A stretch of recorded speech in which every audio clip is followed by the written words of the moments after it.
Como iba diciendo, hoy estamos tratando de simplificar la información sobre la diabetes, porque muchas veces mucha información que está en los medios de comunicación o en el internet puede que no sea una información acertada. Entonces, lo mejor que pueden hacer las personas, si necesitan información sobre salud, es acudir a un centro como este, a un centro comunitario que dependa o trabaje con un hospital grande de buena reputación, para que usted sepa que la información que usted está adquiriendo acerca de su salud, de sus medicamentos y de otra información muy importante sea acertada y correcta.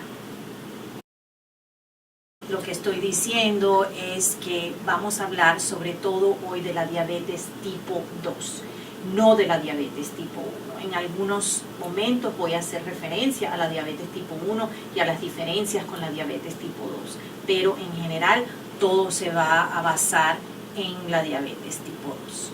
Los objetivos son que ustedes comprendan el impacto que tiene la diabetes tipo 2, no solo a nivel global, es un problema mundial, pero también a nivel local, es decir, en nuestro estado, en nuestro país, pero también a nivel individual de cada persona. El impacto de la diabetes que tiene en su vida cotidiana, pero también en su salud a largo plazo. Y los ABC de la diabetes son: la A significa A1C, eso es una medida del control a largo plazo de su diabetes. La B viene del inglés blood pressure, ¿ok? So no podemos usar la B en español, pero es la presión sanguínea. Y la C del colesterol, porque para dar tratamiento adecuado a la diabetes tipo 2 también hay que dar tratamiento adecuado a la presión arterial y al colesterol. Y cómo mejorar el cuidado de su diabetes con la ayuda de su equipo de salud. La diabetes tipo 2 es un trastorno metabólico, por eso el nombre de la especialidad que yo ejerzo se llama diabetes, endocrinología y metabolismo, porque tratamos los problemas metabólicos. Y la diabetes es un problema metabólico que altera la forma en que su organismo utiliza la glucosa o el azúcar. Causa problemas con el almacenamiento de la glucosa, pero también de otras formas de energía como la grasa. El azúcar puede entrar a las células con la ayuda de una hormona que se llama insulina. Cuando la insulina en su organismo es insuficiente, o aunque tenga mucha insulina, pero esa insulina no trabaja de manera normal, entonces el azúcar se acumula en la sangre. Y esa acumulación de azúcar en la sangre es lo que se define como diabetes, y un alto nivel de azúcar es el que trae problemas de complicaciones y trastornos a largo plazo. El alcance del problema es bastante grande. El número de personas con diabetes está aumentando globalmente en todos los países del mundo. Se dice que en el año 2015 las estadísticas muestran que habían 415 millones de personas con diabetes en el mundo. Para el 2040 se proyecta que serán 642 millones. El 80% de estas personas viven en países de ingresos bajos y medios, y el mayor número de personas está en ese grupo etario de 40 a 59 años. El 90% de todos los diabéticos del mundo, tanto en nuestro país como en todos los países del mundo, entonces el 90% de todas las personas tienen diabetes tipo 2. El desarrollo se va a volver no una epidemia, sino una pandemia, que quiere decir una epidemia en muchos países del mundo. Cada organismo internacional que vela por las estadísticas de la diabetes tipo 2 tiene sus propios números. La Federación Internacional de Diabetes indica que para el año 2025 se perfilan 333 millones que alcanzará el número de personas con diabetes tipo 2. En la mayoría de los países occidentales la prevalencia es entre el 4 y el 6%, pero como les decía, la edad es un factor de riesgo, entonces al aumentar la edad aumenta también la prevalencia. En personas entre 60 y 70 años la prevalencia llega a ser entre el 10 al 12%. Y el costo anual de salud que está causado por la diabetes y sobre todo por sus complicaciones es más o menos del 6 al 12% de todos los gastos de atención médica en el país. Sobre todo en un país como los Estados Unidos, que tiene altos gastos médicos porque aquí se hacen muchos procedimientos muy complejos, como las personas que tienen enfermedad cardiovascular, que se operan del corazón, reemplazo de cadera, todo ese tipo de cosas, llega a ser del 6 al 12% el gasto en diabetes y complicaciones de diabetes, como problemas de riñón, ceguera, etc. Se piensa que para el 2040 habrán 642 millones en el mundo entero, y aquí en nuestra zona de Norteamérica se piensa que para el 2040 habrá más de 60 millones de personas que padezcan la diabetes tipo 2. A nivel mundial, eso es digamos, lo que sabemos sobre la diabetes, pero la diabetes también nos afecta localmente, como les decía. Dentro de los Estados Unidos hay una prevalencia de diabetes del 12 al 14%, y ya eso es muy alto. Estas son estadísticas del CDC, pero la prediabetes es un nivel muchísimo más alto, del 37 al 38%. Son más de un tercio de las personas en el país van a padecer de prediabetes, o padecen, perdón, de prediabetes. Como decía, es un fenómeno a nivel global, pero a nivel del país también hay cambios según la localidad.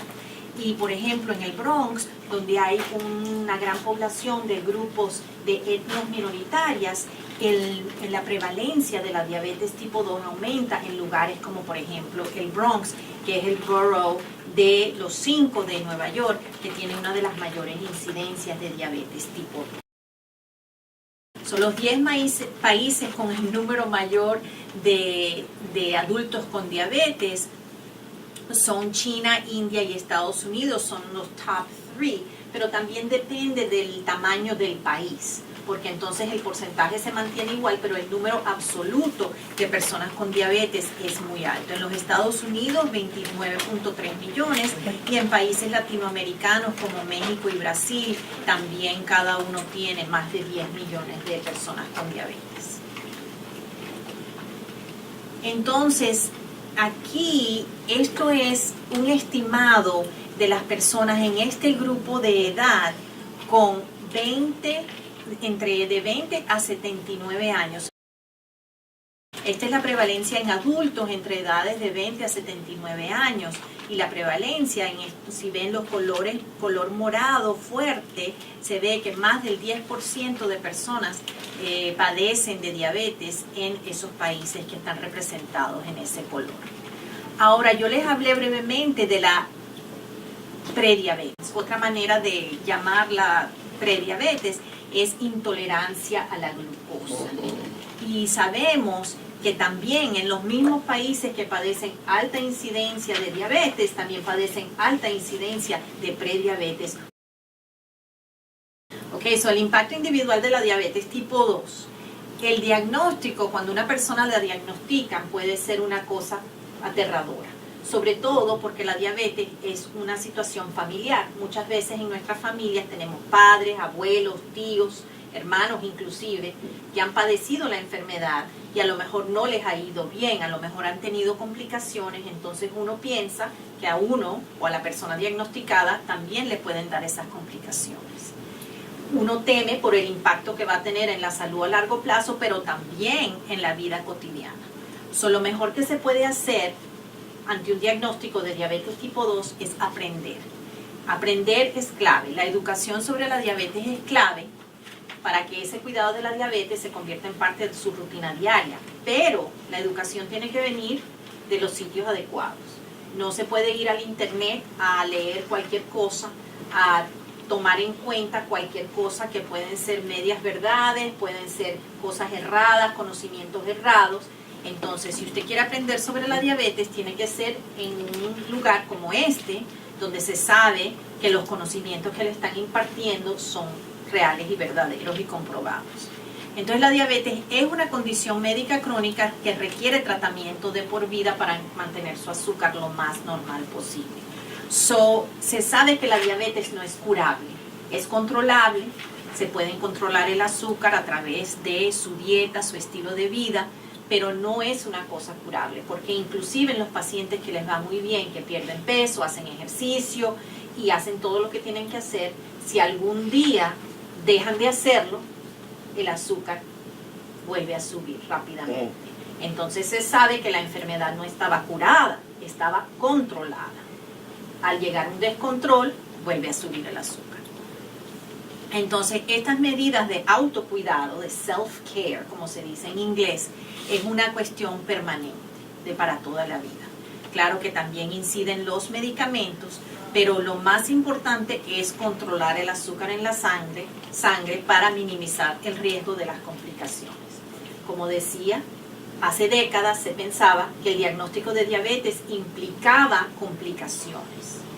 Ahora se sabe que eso sucede si la diabetes está mal controlada, causa complicaciones, pero la diabetes bien controlada no tiene por qué causar ningún tipo de complicación. Las causas de la diabetes tipo 2, primero son causas genéticas. Si usted tiene un miembro de su familia con diabetes tipo 2, con obesidad, con hipertensión, con colesterol alto, si usted es hermano o hijo de una persona con diabetes, o si usted pertenece a un grupo étnico de ascendencia hispana, africana o asiática, todas esas son razones genéticas por las cuales usted podría desarrollar la diabetes tipo 2. También su estilo de vida, una dieta poco saludable, ejercicio insuficiente, el hecho de que haya aumentado de peso a través de los años, pueden ser causas de la diabetes tipo 2. La diabetes del embarazo o diabetes gestacional generalmente es el tipo de diabetes que le sucede a las mujeres embarazadas y que después se resuelve luego del parto. Pero esas mujeres son mujeres que tienen un riesgo más alto de desarrollar diabetes tipo 2 más adelante en sus vidas. En los Estados Unidos, 1/3 de los adultos y más o menos el 16 al 18% de los jóvenes son obesos comparativamente con los números hace 3 décadas, que eran solo un 5 o 6%. Lo que quiere decir esto que no es un cambio genético que ha sucedido, porque los cambios genéticos no suceden tan rápidamente en 3 décadas. Se sabe que es un cambio ambiental, un cambio de nuestra manera de comer, de la comida rápida, de la falta de hacer ejercicio, del hecho de que muchas personas trabajan mucho, llegan a su casa tarde, comen tarde, luego se acuestan. Entonces, esas son las razones que pensamos que inciden tanto en la epidemia de obesidad como en la de diabetes tipo 2. Esas dos tasas de aumento de esas dos enfermedades, porque la obesidad también es una enfermedad, no solo la diabetes tipo 2, han ido aumentando conjuntamente. Y se sabe que más o menos 20 millones tienen diabetes diagnosticada y otros 7 millones que permanecen sin diagnosticar. Esta es la prevalencia de obesidad y diabetes diagnosticada en los Estados Unidos según los años han ido pasando, y lo que se refleja en la parte de arriba, en los mapas superiores, es que en el 1999 había en la mayoría del país menos del 14-15% de personas con obesidad, pero hoy en día es más del 26% en la mayoría de los estados. Y abajo se ve la incidencia de diabetes, que ha ido aumentando al igual que la obesidad. Al principio era menos del 4.5% y ahora estamos casi en más del 9 o 10% en la mayoría de los estados. El diagnóstico de la diabetes tipo 2 se hace muchas veces con síntomas, muchas ganas de orinar, mucha sed, visión borrosa, pero realmente la mayoría de los pacientes no presentan con ningún síntoma real específico. Si no, puede ser que el paciente se sienta mal en general, no sepa, se sienta fatigado, a lo mejor lo atribuye a que se está poniendo mayor. Entonces, por eso es muy importante tener un examen físico anual, donde el médico le haga análisis de sangre al paciente para hacer las pruebas de laboratorio y poder diagnosticar la diabetes tipo 2. Si es una prueba de glucosa en sangre al azar, tendría que estar por encima de los 200 para poder diagnosticarla. Eso es al azar, no importa a qué hora comió por última vez, no hay que hacer ninguna preparación. Si el doctor quiere hacerle el azúcar en ayunas, entonces sería diagnóstico de diabetes si está por encima de 126 miligramos por decilitro. O si por alguna razón le hacen una hemoglobina glicosilada, una hemoglobina A1C, sería más de 6.5 para hacer el diagnóstico de la diabetes tipo 2. La prueba de tolerancia a la glucosa, que ya realmente no se hace con mucha frecuencia, solo se usa en las mujeres embarazadas, es aquella prueba donde usted va, le hacen un análisis del azúcar en ayunas, después hacen que se beba una bebida muy azucarada que se llama glucola, que tiene 75 gramos de glucosa, y luego le chequean el azúcar en sangre nuevamente a 1 hora y a 2 horas. Y se ve el aumento de la glucosa, pero normalmente eso se usa hoy día para las mujeres embarazadas. ¿Cuáles son los niveles normales? La glucosa en ayunas por debajo de 100 miligramos por decilitro y una hemoglobina A1C por debajo de 5.6. Ahora, anteriormente yo había dicho que el diagnóstico para la diabetes tipo 2 de la sangre en ayunas era 126. Y ahora estoy diciendo que lo normal es menos de 100. Hay un espacio entre 100 y 126 que es un área que se denomina intolerancia glucosada o prediabetes. ¿Okay? Es decir, que si usted tiene un resultado en ese rango, puede ser que su médico quiera repetirle la prueba en otro día, en unas circunstancias diferentes. Ahora, la hemoglobina glicosilada es otra prueba. La glucosa nos dice en cuánto usted tenía la glicemia en su sangre en ese instante que se le sacó la sangre. Pero la A1C es a largo plazo. Nos da el promedio de su azúcar durante los últimos 3 meses. Entonces, esas dos pruebas pueden hacerle una, otra, las dos, todo para hacer el diagnóstico de la diabetes tipo 2. Las personas se preguntan, ¿tengo yo riesgo elevado de tener diabetes tipo 2? Entonces, ¿cómo se sabe si usted tiene un riesgo elevado que sería una prediabetes? Si su glucosa en ayunas está por debajo de 100, es normal. Si está por arriba de 126, es diabetes. Pero si está entre 100 y 125, tiene intolerancia a la glucosa en ayunas, que es un estado prediabético. Si tiene entre 140 y 199 a las 2 horas, también es un estado prediabético. Si es 200 para arriba, entonces se sabe que ya tiene la diabetes. Lo mismo con la hemoglobina A1C. 5.6 para abajo, normal. 6.5 para arriba, diabetes. Entre las dos, alto riesgo de diabetes, prediabetes. ¿Okay? Estas categorías se denominan todas prediabetes. Y si usted tiene alguna de ellas, tiene un 25% de riesgo de tener, francamente, diabetes tipo 2 en los próximos 3 a 5 años. La diabetes, la dieta y el peso. El peso suyo es un reflejo de lo que usted come y de su actividad física. No hay más nada. Un poquito de su genética también. Muchas personas con diabetes, como vieron en los mapas que le puse, tienen sobrepeso, pero perder inclusive una pequeña cantidad de peso puede mejorar tanto su azúcar como su presión como su colesterol. Tienen que comer menos calorías, hacer más actividad física. Hay medicamentos que ayudan a perder peso también y bueno, en casos extremos también se usan las cirugías. La ingesta recomendada de calorías para los hombres y las mujeres activas se dice que son 15 calorías por libra. La mayoría de las mujeres, los hombres si son sedentarios y los adultos mayores de 55, 13 calorías por libra. Las mujeres sedentarias y los adultos, 10 calorías por libra. Las mujeres embarazadas y si están dando pecho también tienen mayor allowance, mayor ingesta calórica, entre 15 y 17. Pero cualquiera que sea su ingesta calórica, it doesn't matter, no importa cuántas calorías usted esté ingiriendo hoy en día. Si usted quiere perder peso, tiene que quitarle a su total entre 500 y 1000. Todo lo que hemos estado hablando es de la consistencia de carbohidratos, es decir, que no queremos que la persona coma Bueno, los carbohidratos son la principal fuente de energía en la dieta, ¿verdad? Y vienen de los almidones como el arroz, la pasta, el pan, pero también de las verduras, las frutas, los productos lácteos, el queso y también del azúcar. La carne y las grasas no contienen carbohidratos y lo que causa el aumento de azúcar en la sangre es el carbohidrato. Las proteínas y las grasas no afectan realmente el aumento de azúcar. Entonces, lo que se quiere es que la persona coma una cantidad constante de carbohidratos en cada comida. Es decir, evitar hacer una comida que sea solamente un bol de pasta y otra comida que sea solamente proteína, porque entonces hay un desbalance durante el día.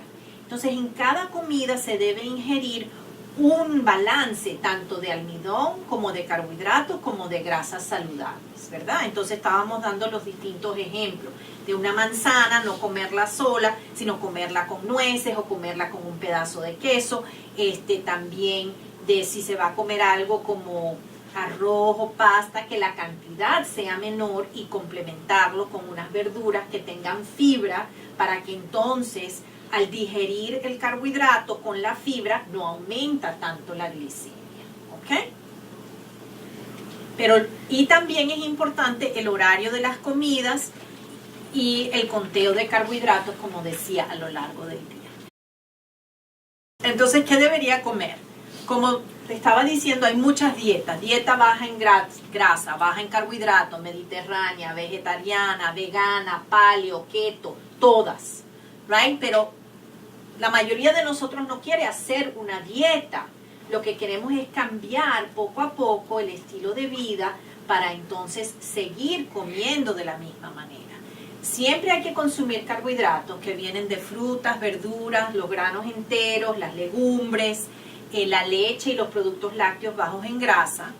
Hay que evitar las grasas saturadas como el queso, las carnes de res, la mantequilla, la margarina. Hay que consumir el aceite de oliva, el pescado, las nueces, etc. Y se pueden comer las carnes sin grasa, lógicamente. El pescado, los huevos son una buena fuente. Los huevos se dijo en un tiempo que eran malos, pero ahora ya sabemos que no son tan malos como se llegó a pensar. Se quiere tener una dieta alta en fibra, de 25 a 30 gramos por día, baja en sodio y también lo que estaba diciendo de los endulzantes artificiales. Todos estos endulzantes están aprobados por la FDA y en porciones pequeñas, en cantidades pequeñas, se sabe que no causan ningún problema. También los refrescos de dieta, la gelatina sin azúcar, el chicle o la goma de mascar sin azúcar. Eso está bien incluirlo si a la persona le viene bien, pero algunas personas son sensibles a los tipos de endulzantes artificiales que se utilizan en esos productos que pueden causarle exceso de gas, dolor abdominal o diarrea, entonces lógicamente pues no los deben usar. Realmente lo que se quiere es evitar el aumento de peso, ¿verdad? Hay que medir el peso regularmente, por lo menos una vez por semana, y si usted nota que está aumentando más de 2 a 3 libras por semana, eso indica la necesidad de usted hacer un análisis a ver si es que está comiendo de más, si es que se partió un pie y ahora no puede hacer ejercicio, pues tendrá que comer menos mientras se le sana el pie. O sea, hay distintas cosas. En los pacientes que están tomando medicamentos como insulina o algo así, si tienen un bajón de azúcar, es mejor reducir el medicamento o la insulina que no tener que tomarse una merienda o un jugo o algo para volver a subir el azúcar. 30 minutos de ejercicio moderado la mayoría de los días de la semana. Hay que tener sentido común, no se puede ir de no hacer ejercicio a correr el maratón de Nueva York, ¿verdad? Entonces tiene que hacerlo paulatinamente, es muy positivo, promueve la salud cardiovascular, tiene que beber líquidos adecuados para prevenir la deshidratación y si usted toma insulina o otros medicamentos, debe tener tabletas de glucosa y debe chequearse su azúcar antes y después. Dejar de fumar es la cosa más importante que la persona fumadora con diabetes puede hacer para su salud. Los fumadores tienen mayor riesgo de ataque al corazón, accidente cerebrovascular, enfermedad del riñón, amputaciones que también son causadas por la diabetes. Entonces, si usted es diabético y además fuma, ya es una cuestión que le aumenta el riesgo demasiado. Si quiere dejar de fumar, tiene que pedir ayuda. Hay muchos grupos de apoyo locales, tratamientos de reemplazo de nicotina con parches, con chicle. Hay muchas maneras de hacerlo. El autocuidado es lo más importante en la diabetes, porque no importa el tiempo que usted pase con su doctor, con su enfermera, en el hospital, con quien sea, cuando usted sale por la puerta, el único encargado de su diabetes es usted. Entonces usted es el que tiene que hacer todo este proceso de monitorear su glucosa, su peso corporal, hacer ejercicio, comer bien, tener un estilo de vida saludable, dejar de fumar. Entonces todo le queda a usted. Usted es el principal participante de su equipo de diabetes, pero usted tiene que tener sus visitas regulares al médico, a la enfermera, a su educadora, al oftalmólogo para los ojos. Usted tiene que valerse de los integrantes de su equipo para incorporar todos esos pasos de autocuidado a su rutina diaria. Si lo quiere tener por escrito, puede escribir un horario diario, a ver a qué hora tiene que tomar cada medicamento, a qué hora comer, a qué hora hacer su actividad física. La prevención de las complicaciones de la diabetes es muy importante, pero yo no quiero hablar mucho de las complicaciones, sino para saber que evitar las complicaciones se puede hacer a través del control adecuado del azúcar y de la diabetes. Las complicaciones son causadas por el efecto de los altos niveles de azúcar en los vasos sanguíneos, porque el azúcar está en la sangre y va pasando por todos los vasos sanguíneos del organismo, o sea que no hay ningún área que esté a salvo de los daños que puede causar la diabetes.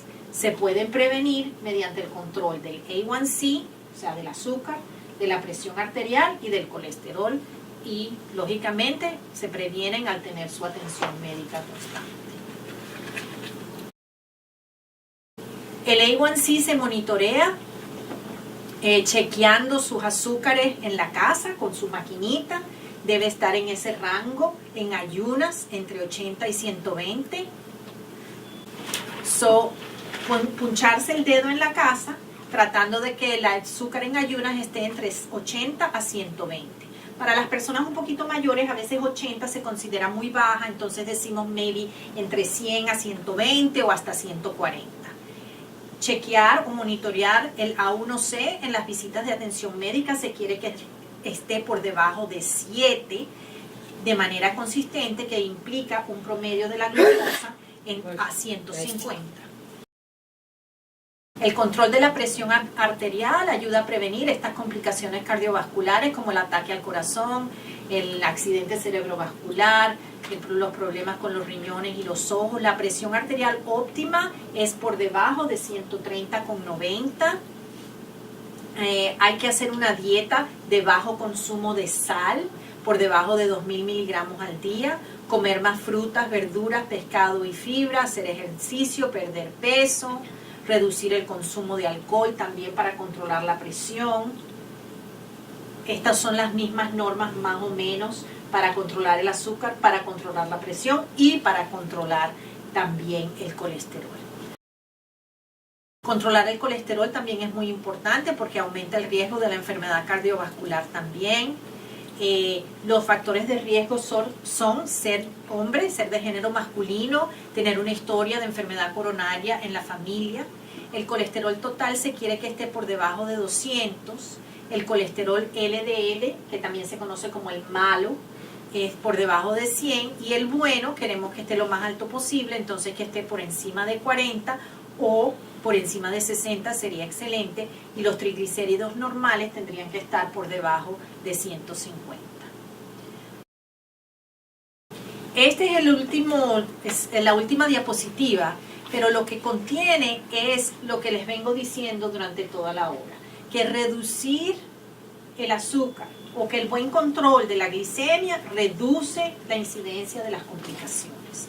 Estos 3 estudios y muchos más han demostrado que si usted tiene un A1C de 9 o de 8 y usted logra reducirlo a 7, usted puede reducir la incidencia de retinopatía, es decir, de problemas de los ojos, de la retina, puede reducir la incidencia de nefropatía, quiere decir problemas de los riñones, y reducir la incidencia de la neuropatía, que es la que causa las úlceras y eventualmente las amputaciones. En todos esos porcentajes, más del 50, 60, 70% inclusive, si usted logra reducir su A1C. Lo más importante es controlar el azúcar, número 1, no darse por vencido, porque es una enfermedad, como decía, que es para toda la vida, hay que controlarla. A veces le va a ir un poco mejor, a veces le va a ir un poco peor, pero siempre el objetivo es controlarla.